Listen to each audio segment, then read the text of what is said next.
नमस्कार, स्वागत है आपका हमारे YouTube चैनल में। आज हम बात करेंगे डीएनए के बारे में। डीएनए क्या है, डीएनए की खोज किसने किया था, इसका स्ट्रक्चर क्या है, सब कुछ डिस्कस करेंगे। यदि आप चैनल पर पहली बार आए हैं तो चैनल को सब्सक्राइब कर वीडियो को पूरा जरूर देखिएगा ताकि आपके एग्ज़ाम में सहायता मिल सके। तो चलिए वीडियो को शुरू करते हैं। सबसे पहले देखते हैं डीएनए का फुल फॉर्म।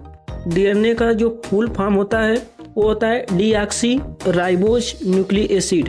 यह है डीएनए का फुल फॉर्म। और डीएनए होता क्या है? डीएनए जीवों की कोशिका के केंद्रक में उपस्थित एक जैविक आनुवंशिक पदार्थ है। मतलब आनुवंशिक पदार्थ हुआ जो कि माता पिता के गुण को संतान तक पहुंचाने वाली पदार्थ को ही हम आनुवंशिक पदार्थ कहते हैं, जो कि वंशागत गुणों को एक पीढ़ी से दूसरे पीढ़ी तक पहुंचाने या ले जाने में जिम्मेदार होता है। जैसे कि आपका जो गुण है वह आपके माता पिता से मिलता है, तो यह डीएनए की सहायता से मिलता है। यदि आप खो जाएंगे तो अगर आपको पता लगाना पड़ेगा तो आपके डीएनए से ही आपके माता पिता को खोजा जा सकता है। डीएनए की कुछ मात्रा जो होती है माइटोकॉन्ड्रिया और क्लोरोप्लास्ट में भी पाई जाती है। आप माइटोकॉन्ड्रिया और क्लोरोप्लास्ट को डीएनए की सहायता से भी पता कर सकते हैं। आगे देख लेते हैं डीएनए का खोज किसने किया था। तो डीएनए का खोज जो किया था वह स्विस वैज्ञानिक फ्रीडरिक मिशर ने किया था। वो भी 1869 ईस्वी में किया था। बहुत लोग डीएनए का जो खोज पूछते हैं तो वाटसन और क्रिक को बता देते हैं, लेकिन वाटसन और क्रिक डीएनए के द्विकुंडली मॉडल को प्रस्तुत किए थे। सन 1953 ईस्वी में वाटसन और क्रिक ने डीएनए की संरचना के संबंध में द्विकुंडली मॉडल को प्रस्तुत किया था। मतलब इन्होंने बताया था कि डीएनए दो कुंडली के आकार का है। आगे देखते हैं डीएनए का आकार।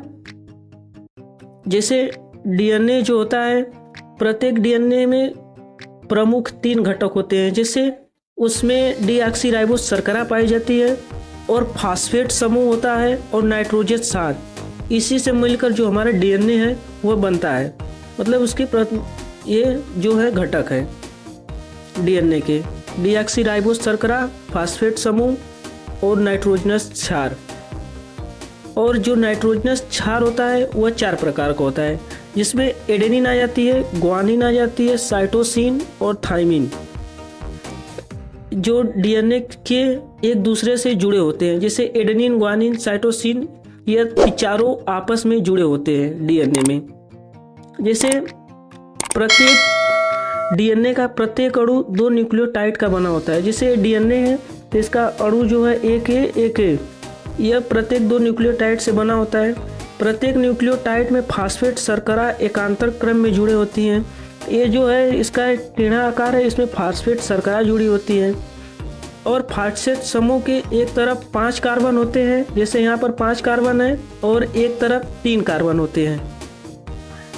और दोनों न्यूक्लियोटाइड में नाइट्रोजन क्षार से जुड़े होते हैं। जो ये दोनों होते हैं ये नाइट्रोजन क्षार से जुड़े होते हैं आपस में। और एक तरफ एडेनिन थाइमिन द्वारा जुड़ा होता है। जैसे इधर एडेनिन हो गया, ये थाइमिन से जुड़ेगा, और जो ग्वानिन होता है वह साइटोसिन से जुड़ेगा। और इसका लेंथ जो है वह 34 एंगस्ट्रॉम है, और इसका जो वृंत है मतलब चौड़ाई जो है वह 20 एंगस्ट्रॉम है। और डीएनए में प्रत्येक अणु में 10 नाइट्रोजनस क्षार पाए जाते हैं। मतलब यहाँ से यहाँ तक जो होता है उसमें 10 नाइट्रोजनस क्षार होती है। और इसके बीच का अभी बताया कि 34 एंगस्ट्रॉम इसकी लंबाई होती है। तो यह थी आज का डीएनए के बारे में टॉपिक। यदि वीडियो अच्छी लगी तो वीडियो को लाइक कर चैनल को सब्सक्राइब जरूर करिएगा। अब मिलते हैं अगले वीडियो में, जो कि आरएनए के बारे में होगा और डीएनए आरएनए में अंतर होगा। आज के लिए बस इतना। अब मिलते हैं अगले वीडियो में, तब तक के लिए धन्यवाद।